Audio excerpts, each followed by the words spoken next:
Shalom Beberajá. Vamos a continuar con la lectura y estudio de la Torá en nuestro año 5784. Seguimos con Parashá Vayeshev y dice así. Continuamos donde nos habíamos quedado el año pasado.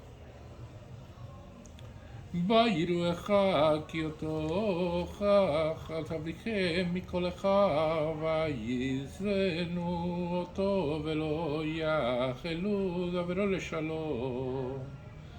ויחלון יעשה חלום בן יגד לכם ויוסיפו אותנו אותו ויאמר עליכם שימונה חלום חצר אשר חלמתי וכי אנסנו מעלמין עלומים בתוך הצדה וכי קמה אלומתי בגן ניצבה וכי תצווינה חלומותיכם ותשכבנה על אלומתי. Y vieron sus hermanos que era él a quien amaba más su padre que a todos sus hermanos, y lo odiaron, y no podían hablar con él en forma pacífica. Soñó Yosef un sueño y lo contó a sus hermanos y continuaron odiándolos aún más.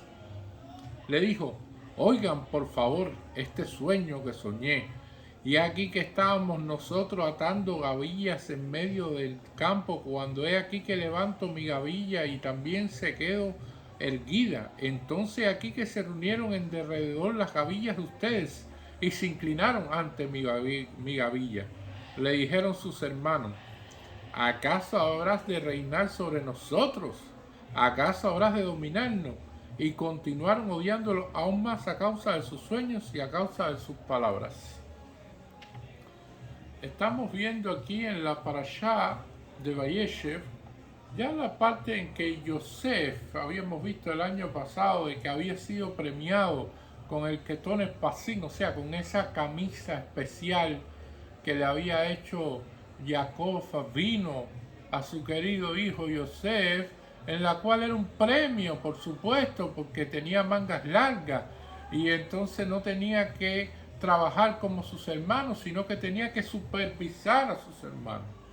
Yosef Sadí contaba todo lo que hacían sus hermanos, vivía vigilando a sus hermanos y hasta cierto punto esto era soportable por sus hermanos porque, bueno, sencillamente ya se habían acostumbrado a esto, era una cuestión que sucedía día a día. Lo que no podían superar sus hermanos y que esto realmente lo llevó a un odio de tal manera que produjo una fractura, se pudiera decir, en la familia, era de que Jacob vino tenía una preferencia en el amor hacia Yosef por encima de los demás. Y esa preferencia se veía por medio de esta camisa. Él había dado.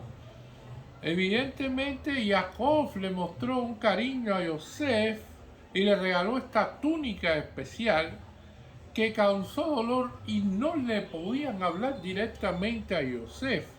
Y vieron sus hermanos que él era quien amaba más a su padre que todos sus hermanos y lo odiaron.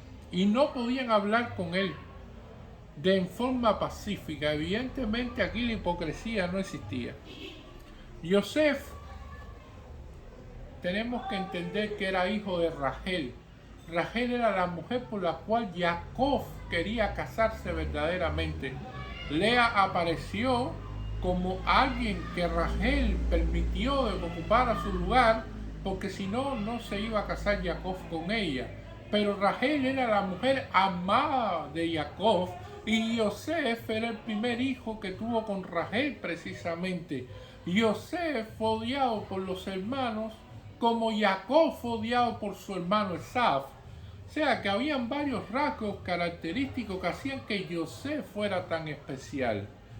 Jacob veía más potencial en Yosef para liderar a sus hermanos por sus rasgos, por sus características, que los propios hermanos que veían que quien verdaderamente debería liderarlo a ellos sería Yehudá, que era quien ellos creían, los hermanos creían que Yehudá era la persona que debía liderarlo, mas Jacob pensaba que era Yosef quien debía hacerlo. Y aquí se ven que los hermanos de Yosef mostraron su manera de ser sin ningún tipo de filtro y que no eran hipócritas. Esto es una característica de los sadiquín, o sea, los sadiquín no son hipócritas. Dicen la verdad y están en todo momento conectados con la realidad que están viviendo de una manera sincera. Y esto es una de las cuestiones interesantes. El mundo actual es un mundo de mucha hipocresía. Es un mundo donde la gente te saluda, te ríe la gracia, te dan una gran sonrisa y después por atrás te quieren clavar un puñal en la espalda. Este es el mundo que se vive hoy en día. Inclusive los goyim dicen que la hipocresía es parte de la educación. Sin embargo, para los sadiquín, en lo que está escrito en la Torá lo vemos que no. Que cada persona tiene que ser sincero con lo que hace con lo que establece. Tiene que haber una coherencia con lo que dice, con lo que hace. Y así mismo sucede inclusive hasta con los gobiernos de este mundo. Hay gente que piensa, no, este gobierno es bueno y entonces esto va a ser bueno con Israel y aquello va a ser bueno con Israel, y cuando suceden las cosas se dan cuenta de que no es así. Que sucede todo lo contrario, que todo es un rasgo de la diplomacia o la hipocresía en ese caso. Y el rasgo de la hipocresía es propiamente de Esav. Esav fue el que enseñó la hipocresía en gran medida, lo vemos en la Torá, cuando trata de parecer un Talmid Jajam delante del padre, Isaac Avino, que trata por todos los medios de decir que cuánto hay que sacar del diezmo, como tal, de determinadas cuestiones que no hace falta sacar del diezmo. Y entonces vemos todas estas cuestiones como para que tú pienses, no, mira qué gran jaján es, mira lo que está pensando, quiere sacar diezmo de determinadas cuestiones que no lleva diezmo y todas estas cuestiones. Y esto sucede en la vida diaria, de hacer lo correcto por encima de lo que es útil o por encima de lo que dictamina la convivencia del mundo actual en que vivimos, un mundo más conectado, en el cual la gente vive tirándose selfie el día entero con un celular, tratando de mostrar una sonrisa, muchas veces ficticia, porque no está ni tan siquiera feliz, pero tiene que mostrar eso en el Instagram, porque si no lo muestra así no es feliz. Y entonces mostrando excelentes y espectaculares momentos que nunca existieron, que todos son cosas falsas, pero que sencillamente lo muestra así, con esa sonrisa que hoy en día se utiliza. Es una de las cuestiones interesantes, que hoy en día se sonríe más de manera más hipócrita, utilizando todavía más los celulares.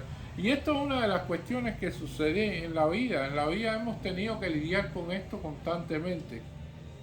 Como por ejemplo aquellas veces que no han visitado la sinagoga extranjero en Shabbat y que quieren tirar fotos, quieren tirar videos, quieren que se les dé determinadas explicaciones, y es Shabbat. Shabbat no está hecho para tirar fotos, ni para tirar videos, ni para hacer nada de estas cuestiones. Para eso está en el resto de la semana. Y uno no puede ser hipócrita y entonces hacerse de la vista gorda y mirar para allá o mirar para el otro lado y entonces como que no pasara nada. No, tienes que hablar con la persona, tratar de no ofenderlo, evidentemente públicamente, ni nada por el estilo, sino tratar de hablar de manera privada y decirle que es Shabbat, que no debe violar por lo menos dentro de nuestra sinagoga en público, el Shabbat en respeto a la institución y a lo que nosotros creemos. Y es parte de lo que hacemos, porque si no lo hiciéramos así, no nos respetáramos a nosotros mismos, nuestros principios, nuestras tradiciones, nuestras cuestiones que nosotros cumplimos. Y entonces esto es importante porque los hermanos no mostraron esto. Esto inclusive aparece también en una cuestión en la Gemara, en el tratado de Maseje Yomat. En ese tratado aparece, si usted está bravo con alguien o si usted tiene un problema con alguien, aparecen dos disyuntivas. En el inciso A dice decírselo y en el inciso B dice quedarse callado y perdonarlo en silencio. ¿Cuál debería ser lo que usted debe hacer? Si usted está enojado con alguien, primero, inciso A, decírselo, o segundo, quedarse callado y perdonarlo en silencio. Y en esa disyuntiva que aparece en la discusión entre los rabinos con respecto a esto, hablan de una historia de un rabino que tuvo determinadas palabras con un carnicero y que el carnicero ofendió al rabino. Y que entonces le faltó el respeto. Y entonces el rabino en ese momento lo que quería era tratar de hacer las paces con el carnicero y caminó frente a la carnicería suavemente y pasó una vez y el carnicero no le hizo caso. Y ya cuando pasó la segunda vez, el carnicero lo que hizo fue insultarlo más que lo que había insultado la primera vez. Y entonces lo que sucedió después es que el carnicero, cuando estaba cortando la carne, le saltó un hueso, ese hueso le dio en la frente y se murió. Eso es lo que aparece como tal en el Tratado de Masaje Yomá con respecto a esto. Y la pregunta es, si antes de dormir, nosotros cuando leemos en el Sidur, aquí aparece en el Sidur nuestro Teilah Hashem, en la página 118, aparece en la plegaria antes de dormir que dice Ribono Sherolam, Hareli Moel Lechol Mi Shechayham Bechinigoti o Shechatah Keneldi Ben Begufim Ben Bemachmoni Ben בכבודי בין בכל אשר ואין בעונן בין רצון בין בשונה בין במצים בין מדיבור בין מצה בין גיבול זה בין בגיבול אחר בכל ישראל ולא יענה שום אדם בסייעתי יהי רצון מלפניך השם אלוהינו ואלוהי אבותיי. O sea, amo el universo, en este acto perdono a cualquiera que me haya enfurecido, exasperado, que haya pecado en contra de mí, ya sea física o financieramente, en contra de mi honor o de cualquier otra cosa que fuere mía, ya sea accidental o intencionalmente, inadvertido, deliberadamente, mediante la palabra, los hechos en esta encarnación o en cualquier otra, todo israelita, que ningún hombre sea castigado por mi causa, sea tu voluntad. O sea, esto se lee diariamente antes de dormir. Es parte de la plegaria y es el comienzo de la plegaria de antes de dormir. La persona lee esto y entonces si una persona que lee esto todas las noches, evidentemente el rabino lo hacía, y entonces si ya lo había perdonado en silencio y estaba ya había dicho todas estas cosas, ¿para qué entonces fue a ver el carnicero? O sea, esa es la pregunta que hace la Gemara allí. Y la cuestión es de que aunque él lo había perdonado y aunque para él ya no había problema, sabía que el carnicero no, para él sí seguía existiendo el problema, porque el perdón parte de las dos partes. O sea, hay que perdonar, pero la otra persona también tiene que entender que lo perdonaron. Y la otra cuestión del perdón, que es más complicada, que no es solamente decirlo, sino sentirlo, que es la cuestión. Porque hay gente que dice, sí, te perdono, pero ese te perdono fue de la boca para afuera. La mayoría de la gente se queda con una espina clavada en el corazón. La mayoría de la gente que dice que te perdona o te disculpa o no sé qué, al final se quedan con tremenda espina en el corazón. Y eso no tiene perdón. Porque sencillamente después que pasa tal hecho o tal cuestión, te lo vuelven a sacar y te dicen, y en tal momento pasó esto, y en tal momento se sucedió aquello, y en tal momento se hizo aquello. Entonces, si tú lo sacas, no lo perdonaste. Porque una vez que tú perdonas, olvidas. Como la gente que dice, no, yo perdono, pero no olvido. Y eso significa que jamás te perdonaron. No existe esa cuestión.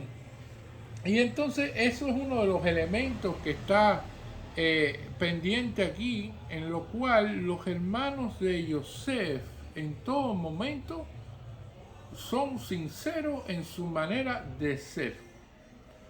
Ellos no tienen un filtro o no trabajan con la hipocresía, le ríen la gracia a Yosef y por atrás le dicen cosas. No, lo que ellos piensan es lo que le dicen. Y es como la persona que le había chocado el carro al otro y entonces ante Yom Kippur le dice, ay, perdóname, y el otro le dice, sí, yo te perdono, pero págame lo que le costó el choque. Porque precisamente son elementos importantes a tener en cuenta. Y por eso no podían hablar con él en forma pacífica. Soñó Yosef un sueño. Esto parece redundante. Los sabios dicen, bueno, ¿y por qué la Torá hace el énfasis aquí, porque es necesario decir esta cuestión, vaya Jalón Yosef Jalón. ¿Por qué hay que decir que soñó Yosef un sueño? Será, soñó Yosef y lo contó. No, soñó Yosef un sueño. ¿Por qué decir que esta redundancia? Y la cuestión que nos dicen nuestros sabios cuando nos explicamos la Gemara, explican de que existen tres tipos de sueños. Hay un sueño que tiene que ver con todo lo que a usted le pasó en el día, que a lo mejor tuvo este problema en el día, esta situación en el día, esta cuestión y soñó con eso. La otra cuestión es sueños que son tonterías, cosas vanas, tontas que nunca van a suceder, cosas así, y entonces ese es otro tipo de sueño que la persona puede tener.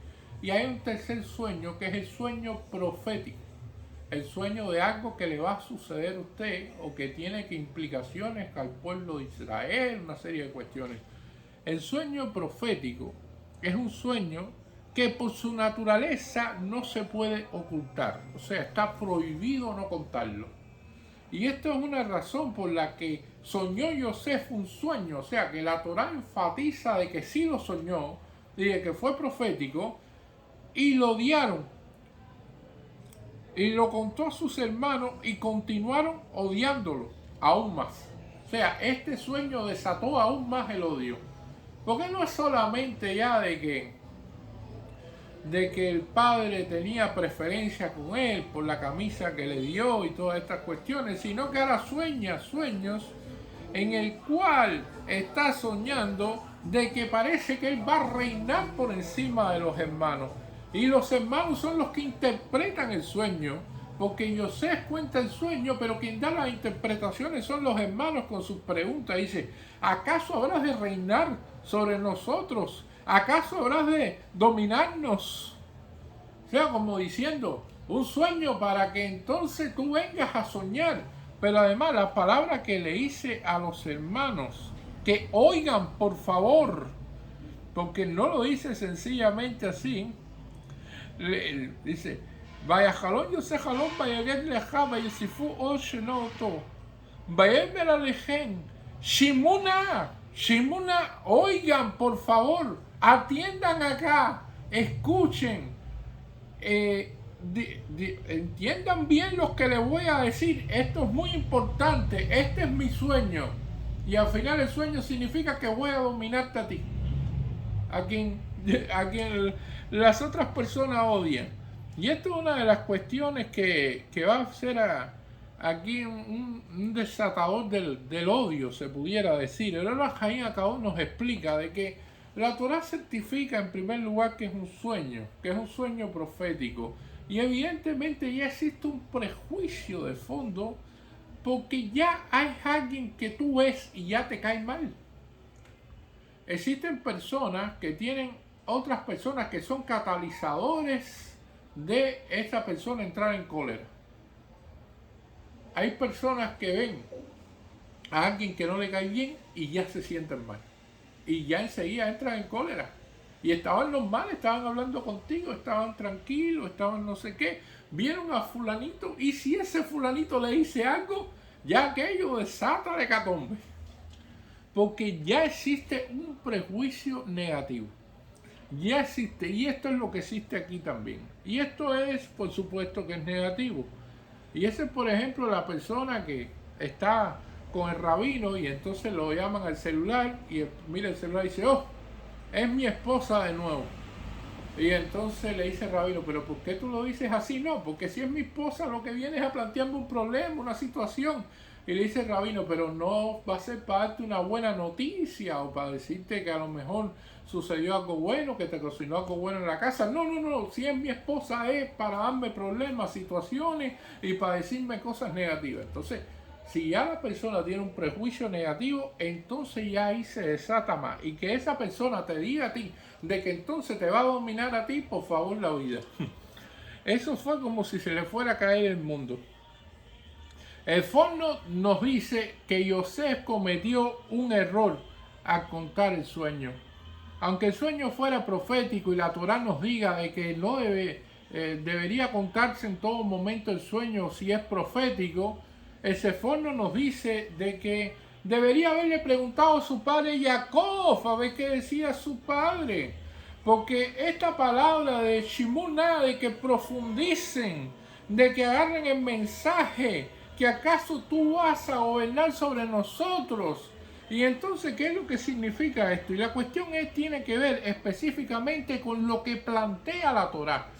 La Torá plantea de que Yosef se ve como que tiene más mérito que sus hermanos. Yosef se ve esas gavillas. ¿Qué significan esas gavillas? Esas gavillas se interpretan como que Yosef tiene más mifbó, como que Yosef tiene más estudio de Torá, como que Yosef tiene más méritos, más juyot que sus hermanos. Y esta envidia está permitida.